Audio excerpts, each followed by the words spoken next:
Hello दोस्तों, मैं ब्रजेश कुमार पटेल आप सभी लोगों का बीके सुपर एकेडमी में स्वागत करता हूं।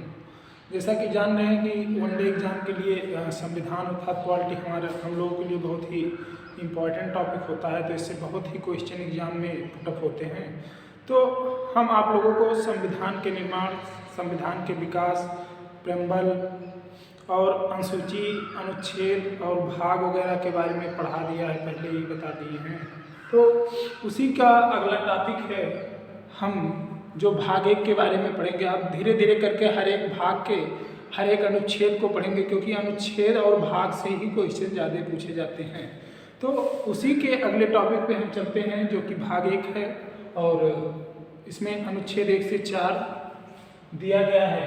भाग 1 की बात करें तो भाग 1 कहता है संघ एवं उसके राज्य क्षेत्र क्या है, अर्थात जो भारत देश है, जो भारत का संविधान बना है, उसका संघ क्या होगा और उसके राज्य क्षेत्र क्या होंगे, इसके बारे में जानेंगे। और ये कहाँ पर दिया गया है, तो ये भाग 1 में दिया गया है।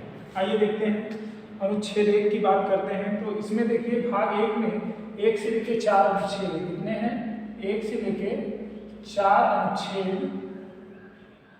हैं, ठीक है। 1 से लेके 4 अनुच्छेद हैं, हर एक अनुच्छेद का अलग अलग मतलब है। तो आइए देखते हैं अनुच्छेद 1 की बात करते हैं। अनुच्छेद 1 में कहा गया संघ का नाम एवं उसका क्षेत्र। संघ का क्या नाम होगा और उसका क्षेत्र कहाँ तक होगा। संघ का नाम क्या होगा और उसका क्षेत्र कहाँ तक होगा। तो भारत अर्थात इंडिया राज्यों का संघ होगा। भारत का जो नाम होगा, संघ का नाम जो होगा, भारत अर्थात इंडिया, इसे भारत भी कह सकते हैं और इंडिया भी कह सकते हैं। तो संघ का जो नाम होगा भारत अर्थात इंडिया होगा, और ये जो भारत और अर्थात इंडिया होगा, ये कई राज्यों का एक संघ होगा, मतलब कि ये कई राज्यों को मिलाकर बनेगा। इसका केंद्र भारत होगा और इसमें कई राज्य मिले हुए होंगे। तो वही कहा गया कि भारत अर्थात इंडिया कई राज्यों का एक संघ होगा, एक यूनियन होगा। भारत के राज्य क्षेत्र क्या क्या होंगे, तो भारत के राज्य क्षेत्र वह होंगे जो राज्यों के राज्य क्षेत्र होंगे, मतलब जितने भी राज्य को मिलाकर भारत अर्थात इंडिया का जो संघ होगा, जितने राज्यों को मिलाकर बना होगा, उस राज्यों के जो राज्य क्षेत्र होंगे वो किसमें होंगे, भारत के राज्य क्षेत्र होंगे। राज्यों के जो राज्य क्षेत्र होंगे वो किसके राज्य क्षेत्र होंगे, भारत के राज्य क्षेत्र होंगे। पहली अनुसूची में निर्दिष्ट संघ राज्य क्षेत्र, तो पहली अनुसूची में जो दर्शाया गया है, जो निर्दिष्ट किया गया है कि संघ राज्य क्षेत्र क्या होगा, तो वो सभी जो पहले अनुसूची में निर्दिष्ट हैं वो भी भारत के राज्य क्षेत्र होंगे। ऐसे राज्य क्षेत्र जो अर्जित किए जाएंगे। अब मान लीजिए कोई ऐसा क्षेत्र है जो कि भारत में इस समय शामिल नहीं है, लेकिन आगे चल के आने वाले समय में भारत में शामिल किया जाए तो वह भी क्या होगा, भारत का राज्य क्षेत्र होगा। कहने का अर्थ ऐसे राज्य क्षेत्र जो अर्जित किए जाएंगे, जैसे कि मान लीजिए कोई ऐसा क्षेत्र जो भारत में इस समय नहीं है, वो किसी अन्य देश में है, लेकिन उसे क्या कर लिया जाए, अर्जित कर लिया जाए, तो वो क्या होगा, भारत के राज्य क्षेत्र होंगे। तो कहने के भारत के राज्य क्षेत्र में तो राज्यों का जो राज्य क्षेत्र होगा, पहली अनुसूची में भी निर्दिष्ट संघ के राज्य क्षेत्र जो होगा, और ऐसे राज्य क्षेत्र जो अर्जित किए जाएंगे वे सभी भारत के क्या होंगे, राज्य क्षेत्र होंगे। आइए देखते हैं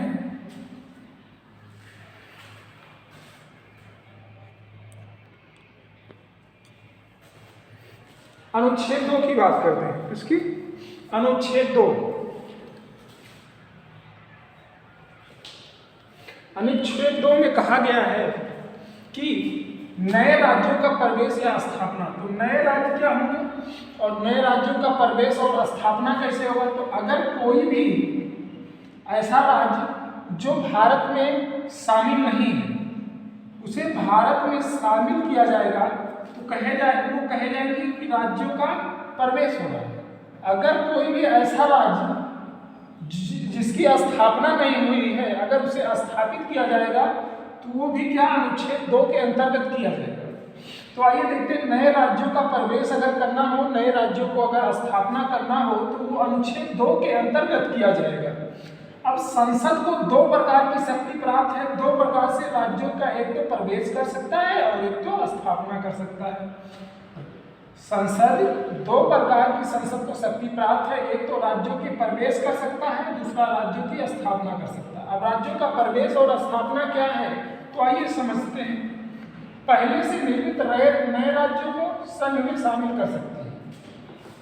अगर कोई राज्य जो कि पहले से निर्मित है लेकिन भारत के संघ में शामिल नहीं है, जैसे बात करें तो सिक्किम की बात करें तो सिक्किम भी क्या था, पहले भारत के संघ में शामिल नहीं था, वह एक फ्री राज्य था, वह एक मुक्त राज्य था, वो किसी भी देश में शामिल नहीं था।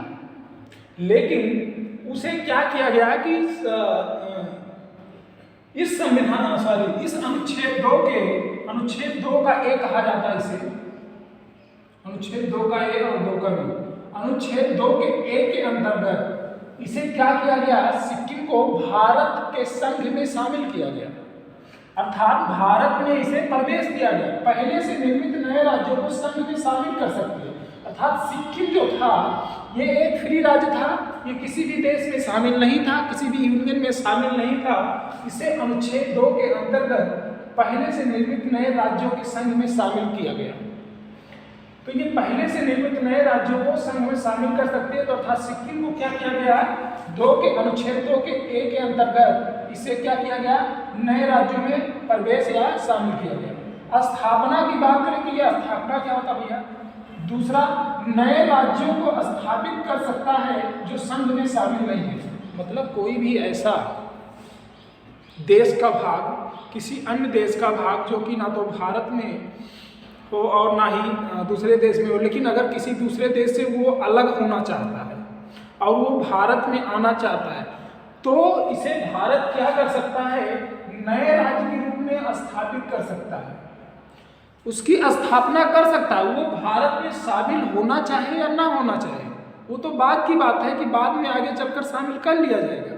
लेकिन अगर वो शामिल नहीं होना चाहता है लेकिन तो नए राज्य की स्थापना कर सकता है, तो वही कहा गया कि फिर नए राज्य को स्थापित कर सकता है। वो संघ में शामिल हो या ना हो लेकिन उसकी स्थापना कर सकता है। मान लीजिए कोई ऐसा एरिया जो कि ना तो भारत में आ रहा हो ना तो, लेकिन कहीं नवीनतम खोज हो गई उसकी, तो उसे क्या किया जाएगा, उसे स्थापित किया जा सकता है, बाद में आगे चलकर उसे शामिल कर लिया जाएगा, लेकिन स्थापना कर सकता है। तो नए राज्यों का प्रवेश करना हो अर्थात भारत के संघ में शामिल करना हो या उसकी स्थापना करना हो तो अनुच्छेद 2 के अंतर्गत किया जाएगा। अनुच्छेद 3 की बात करें तो अनुच्छेद 3 में कहा गया कि नए राज्यों का निर्माण वर्तमान राज्यों के क्षेत्र, सीमाओं एवं नामों में परिवर्तन।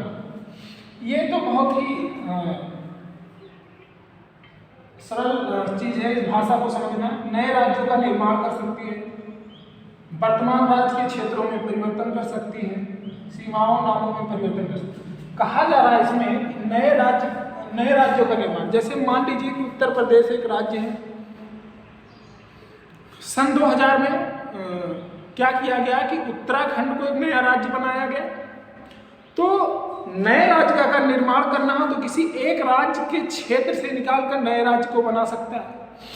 किसी राज्य के नाम को, जैसे उत्तर प्रदेश का नाम पूर्वांचल भी रखा जा सकता है, तो किसी राज्य का नाम भी परिवर्तित किया जा सकता है, उसकी सीमाएं घटाई बढ़ाई जा सकती हैं। अब सीमा घटाने बढ़ाने का, मान लीजिए कोई ऐसा क्षेत्र जो कि बिहार के बगल में है, तो जरूरत बस वो बिहार में अगर मिलना चाहे और उसे हमारा संघ चाहे तो उसे बिहार में शामिल कर सकता है।